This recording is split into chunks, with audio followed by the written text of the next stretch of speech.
el uréter en una niña, el uréter ectópico en una niña va a desembocar en la uretra, en el vestíbulo vulvar o en la vagina. Y siempre va a estar manifestado, se va a sospechar por incontinencia. Son nenas que después del control de esfínteres entre los 3 y los 4 años siempre tienen la ropa mojada. En los varones es mucho menos frecuente la incidencia de duplicados. En el varón va a desembocar siempre por encima del esfínter. Entonces en el varón un uréter ectópico no va a producir incontinencia. Desemboca en uretra posterior, vesículas seminales, próstata, conductos eyaculadores o incluso en el recto.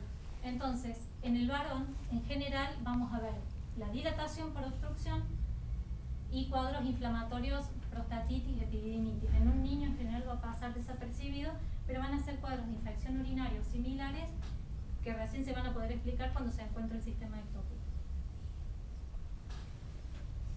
Entonces, acá tenemos, en el anterior era el urétero C, le quedaríamos desembocando en forma ectópica. En este caso, el sistema superior va a drenar ectópicamente, pero sin la dilatación quística.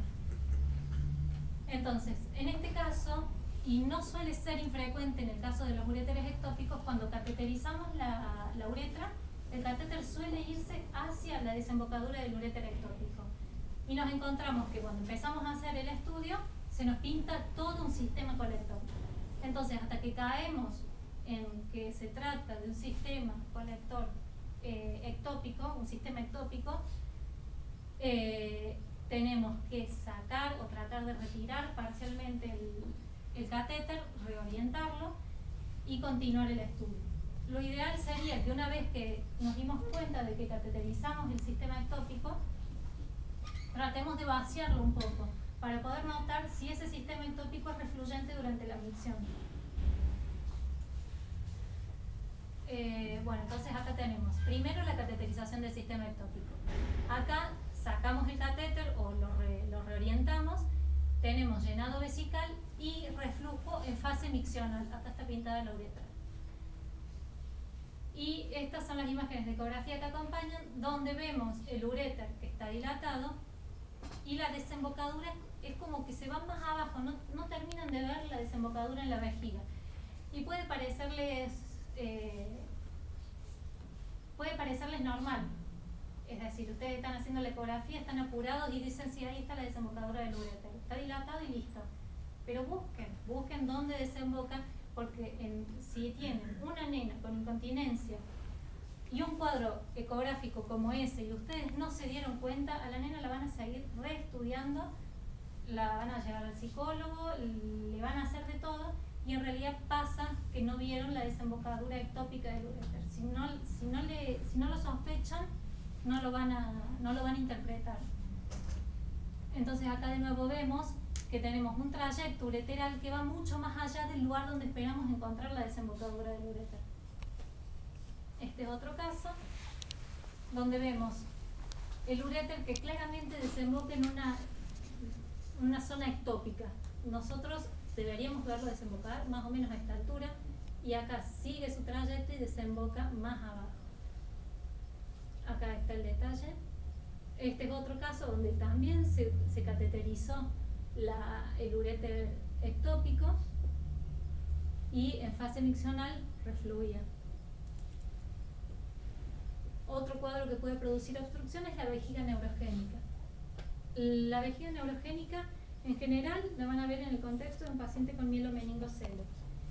Como la inervación vesical está dada a nivel sacro entre el segundo y el cuarto sacros, cualquier lesión de mielomeningocele que afecte esos niveles o más arriba va a afectar la función vesical. El espectro con el que van a ver las vejigas neurogénicas es muy amplio. Pueden ver desde vejigas de aspecto normal, es decir, que prácticamente no tienen trabeculaciones, divertículos, y lo único que hacen es no vaciar adecuadamente, hasta otras que han evolucionado desastrosamente con paredes irregulares, trabeculadas, imágenes diverticulares. Son todas manifestaciones de la hipertrofia de la muscular de la vejiga, la irregularidad de la mucosa a través de esas trabéculas o de esa pared hipertrofiada, Y en el estudio dinámico, es decir, haciendo la cisturetrografía miccional, se dan cuenta que es una vejiga que no se contrae. Se llena, va a empezar a vaciar en algún momento por rebosamiento y se termina el estudio, no va a vaciar por micción. Este es otro caso de una vejiga neurogénica donde además tenemos un reflujo izquierdo grado 5, o sea, tranquilamente se le pone el número de 5. En este caso también es una vejiga neurogénica, vemos el área de disrafia espinal que es lumbosacro y la vejiga con paredes irregulares, un aumento del diámetro longitudinal, una orientación distinta de la vejiga y el sistema duplicado, refluyente, duplicado, incompleto. Habíamos dicho que otro de los cuadros obstructivos era la válvula de uretra posterior. En la válvula de uretra posterior hay un fallo en la permeabilización del conducto uretral y al no abrirse completamente produce obstrucción. En general la obstrucción es de inicio prenatal. Mientras más temprano haya ocurrido la obstrucción, mayor es el daño que va a producir a lo largo de la gestación.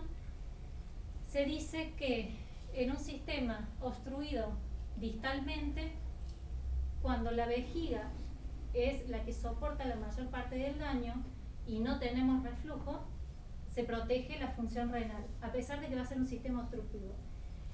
Y en caso de que aparezca reflujo, es decir, la vejiga va a estar protegida porque no va a soportar toda la presión, sino que la presión se va a ir para arriba, vamos a tener daño renal y una vejiga más o menos conservada. Entonces acá vemos, en este paciente es el mismo, tenemos la imagen de cisturetrografía, donde tenemos la uretra anterior, que no los confunda, esto no es la vejiga, esta es la uretra posterior dilatada.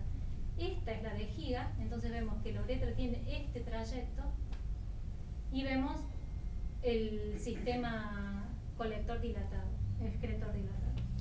Y esta es la imagen de la ecografía renal donde tenemos la dilatación de la pelvis y los cálices y además pequeñas imágenes quísticas parenquimatosas que ya hablan de un cierto grado de displasia. No de cierto grado, hablan de displasia.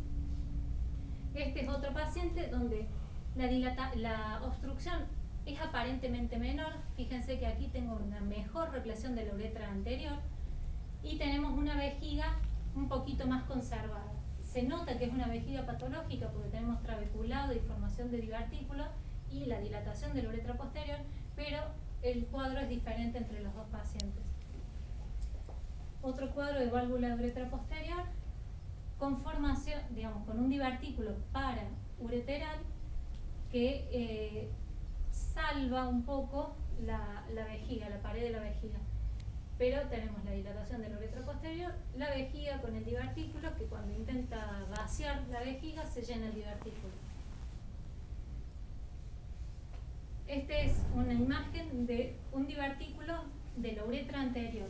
Digamos, no es en general una patología obstructiva. Suele condicionar infecciones urinarias porque produce estasis, pero no suele producir obstrucción. Tienen que poder diferenciar este cuadro de divertículo de la uretra anterior que se va a llenar durante la micción, e incluso los papás le van a decir que sucede eso cada vez que el niño orina, de este otro cuadro que es mucho más banal y que es una fimosis.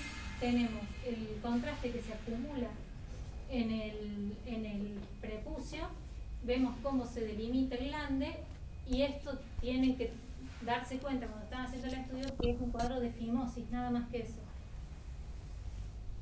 El megaureter es otro de los cuadros de dilatación que pueden ser obstructivos. El megaureter básicamente es un ureter dilatado. Puede o no estar dilatado la pelvis y los cálices. Como guía, en el niño el ureter no tiene que medir más de 5 milímetros, ¿sí? Cuando mide más de 7 ya hablamos de megaureter. Estos son parámetros que es más fácil medir a nivel distal. Si ustedes ven un ureter que pueden seguir el trayecto a lo largo de todo el abdomen de un niño, tienen que pensar que está dilatado, digamos, hay algo anormal. Entonces, si a nivel distal encuentran un ureter de más de 5 milímetros o más de 7 milímetros, se considera megaureter.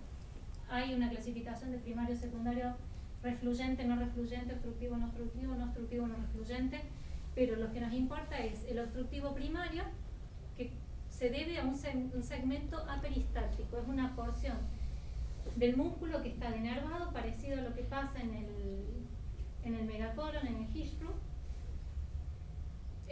y produce una obstrucción funcional. Otra causa del megauréter pueden ser las válvulas ureterales o una estenosis ureteral, son más raras.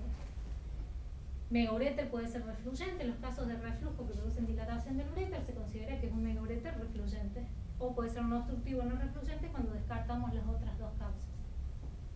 Entonces, acá tenemos la pieza quirúrgica de este paciente donde vemos el megauréter, digamos la dilatación, que tiene reflujo, pero que además causa obstrucción.